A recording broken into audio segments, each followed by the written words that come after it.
It's a good day for you. You can just say, I guarantee it. I can guarantee that this is a good day for you. You know what? All things, Romans tells us, all things work together for the good to them that love God and to them that are called according to his purpose. So there is good for you today. I'm excited to be with you again. I'm Dr. Kimberly Nelms Smarr. I'm a psychologist and a professor, a spiritual teacher and a pastor. I'm a mother and a wife, and I am a real person just like you. Been through real situations just like you. Was in situations and thought, how in the world can I get out of this situation? Just like you. So you are not by yourself. You are listening to the Lifeline. Life stands for living in freedom every day. It is destined for you to live in freedom every day. So if you're living anywhere beneath that, that's not where you're supposed to be. Anybody that's connected to you who don't want you to live in freedom every day, drop them from your life, because you are ready for better. You are ready to move forward. You have visions for your life, and you don't need any distractions or distractors to keep you from living in freedom every day.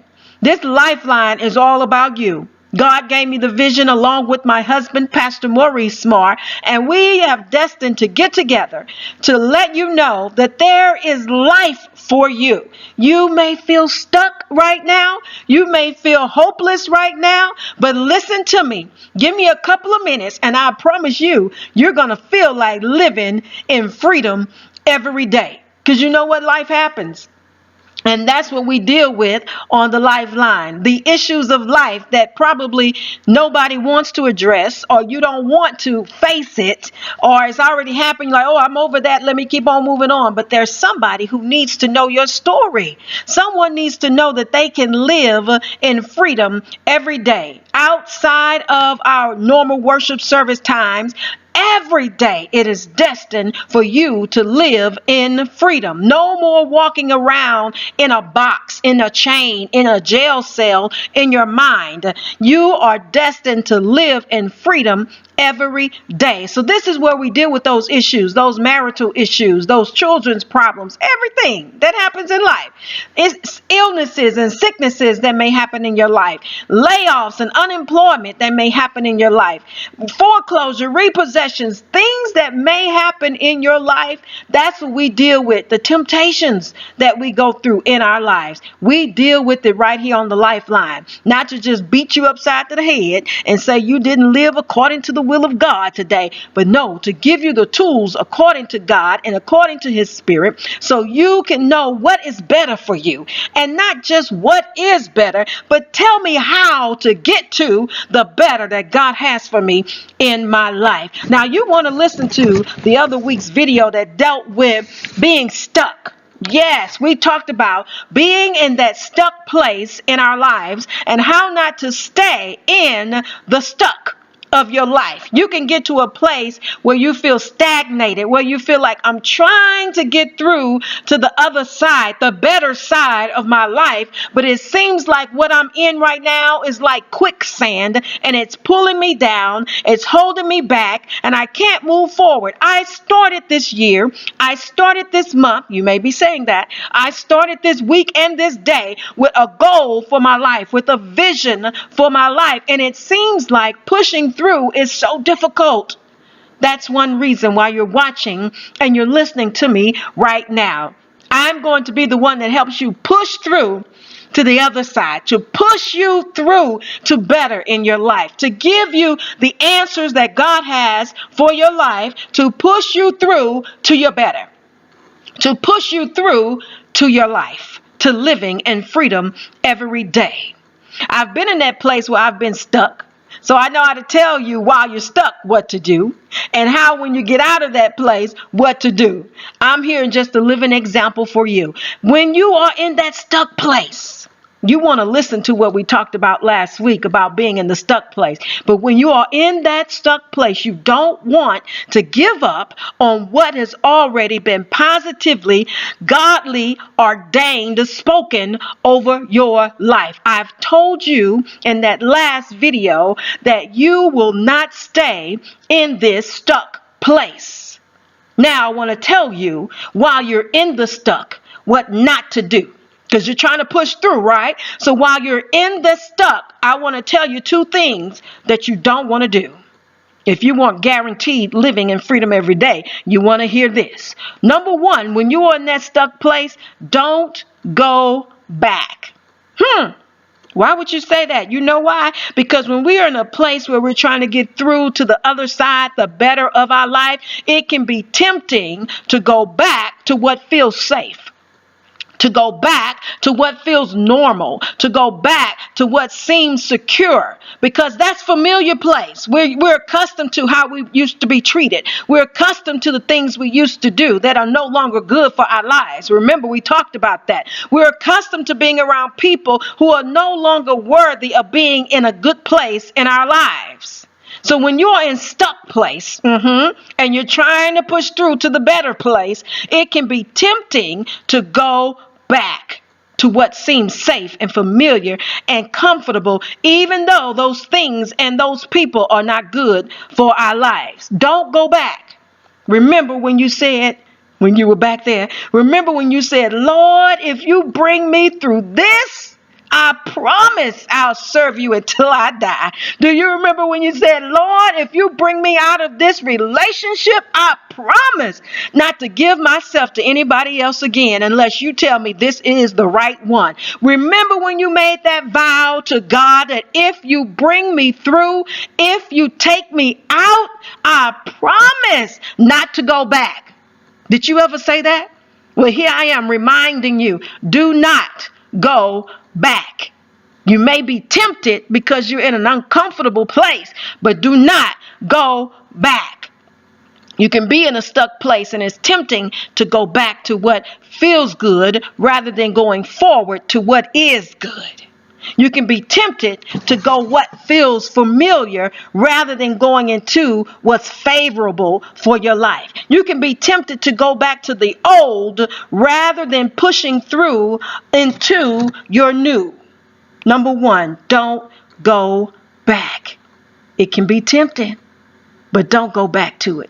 Think about how much you came through to get to where you are right now. It's not worth going back. Think about all that you had to give up to get to the place you are right now. Don't go back. I want to tell you, sometimes we can feel tempted to go back because we feel, I want to go back and help other people. I want to bring them through. But if you are not strong enough to go back to that old territory, to hanging around those old people that used to, you party with, you got high with, you slept around with, I want to go back and bring them through. If you are not strong yet, if you are not called to do that, you will find yourself going back and getting stuck again into a place that's not good for your life. Do not go back. Sometimes thinking about going back to rescue people and pull people that are not ready to give up what you were ready to give up. That's a VIP, a very important point for you. Some people are not ready to leave behind, so you must leave them behind. Some people are not ready to move forward, so you have to leave them behind. It may not be time to go back and deliver some people that used to be in your group and in your clique, because it may tempt you to stay back there.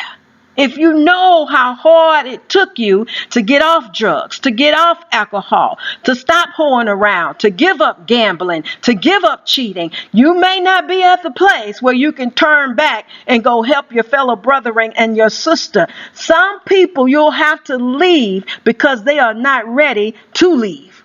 I think about Genesis chapter 19, when it was time for Lot to gather his family so they could leave Sodom and Gomorrah.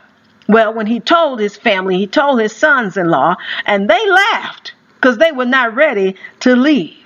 So Lot and his daughters and his wife had to leave them behind. You may have to leave some people behind who are laughing at the fact that you are trying to move forward. You mean you're going to leave all of this?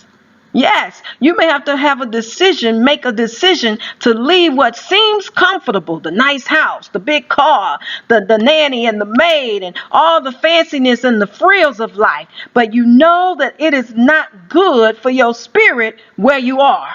You may have the frills, but you are not healthy in where you are, and you need to push through to your better. You need to get to the place where you're not stuck. And one way of doing that is realizing I can't go back. I can't go back. I can't go back. You need to say that. I'm not going to go back. If it means leaving people behind that are not good to go forward in your life, leave them behind. Lot's sons-in-law began to laugh, and he said, I'm going to have to go ahead on and leave y'all behind since you're not ready to move forward. So don't go back. I have a VIP. I got to read this. I wrote it down just for you. Some people you'll have to leave behind because they're not ready to go forward. A very important point. Some people you'll have to leave behind because they're not ready to go forward. Number one, when life happens to you and you find yourself pushing through to another place and dimension, a better place in your life, you can't go back. Number two, you can't even look back. I just told you about Genesis chapter 19 and Lot's sons-in-law. But his wife, after they left Sodom and Gomorrah, she turned around and looked back and turned into a pillar of salt. Sometimes you can become fixated on what you left behind because it was pleasurable to our flesh. It was pleasurable to our taste. It was pleasurable to what we felt was good. But ultimately, we knew it was not good for us. Sometimes you can become fixated on what you left behind. What is fixated? Obsessively, compulsively attached to something or someone who is not good for your moving forward. So Lot's wife turned back and then turned into a pillar of salt. So one, don't go back. And two, don't turn back. Don't even look back at it. You're pressing forward. Old song would say, I'm pressing on all I know. I'm pressing on everywhere I go. I'm pressing to the better that God has for me. All that you came through. Don't you remember what you gave up? Don't you remember how you cried out and said, God, deliver me from this and deliver me from that? And if you do, I promise you, I will not forsake you. I will not go back. I will go all the way with you, Lord. You made those vows. And here it is. God has brought you to a better place in your life. You're in the middle. You may not be all the way there yet. You may be in the middle. But isn't that middle so much better than where you were? How much work it took you to get free. You can't go back. And you can't look back. Some people, you have to leave them behind. Some people, you have to let them go because there's a better for you. You got to watch that one. Make room for your better. There's something ahead that's just for you. And you've given up too much in your life not to see it all the way through. Don't go back. And don't even look back. You've worked hard to get to where you are. You may be trying to go back to school and advance in education. You've worked too hard to go back. Don't hang around people who are going to pull you down. Don't go back to things that'll get you addicted again. Keep going forward. You've come too far in your marriage for it to be to this good place to go back. Keep on moving forward. You've come to a good place in your life where you remember you used to be on drugs. You used to be hooked on alcohol. You used to be addicted to sex. Whatever it was that kept you back. Here you are now. You are in a better place. Don't stay stuck. Don't go back. Don't even look back. There's too much ahead of you. You must push through. I want you to do something this week. I gave you your very important points. But this week, what to do when life happens, I want you to take a moment and reflect on what you've already come through. One, tell God, thank you. When I think back about all that I've been through, I've got to say thank you. When you look back and you think on all that you've given up that was not good for you. All that God brought you through that was not good for you. Number one, tell him thank you. I got to say that. Tell him thank you. And number two, say, Lord, I'm going all the way. I'm going forward. I'm not going back. I'm not looking back. I am going all the way. I am going forward. So what do you do when life happens? You just keep on going. I remember old mother told me life will throw you a curveball, Kimberly, but you just got to stay focused and keep on going. Don't turn back and turn into a pillar of salt. Just keep on going. When you need some encouragement, you pull up these videos again. Listen to Make Room for Better. Listen to You Won't Be in the Stuck Place. Listen to What's Best for Your Life. Listen to food that will feed your soul and your spirit. Because you're in a place now that you got to push forward. Surround yourself with people who are godly people that can help you push forward. Don't be like Lot's wife and turn back. Don't be like Lot's sons-in-law and don't even want to leave and going back. You got a better place for you. There's better for you. There's better for you. You got to push through to it. Until we speak, I want you to remember that I love you. My husband and I, Pastor Maurice Smarr, look at his page. He got some stuff on there for you.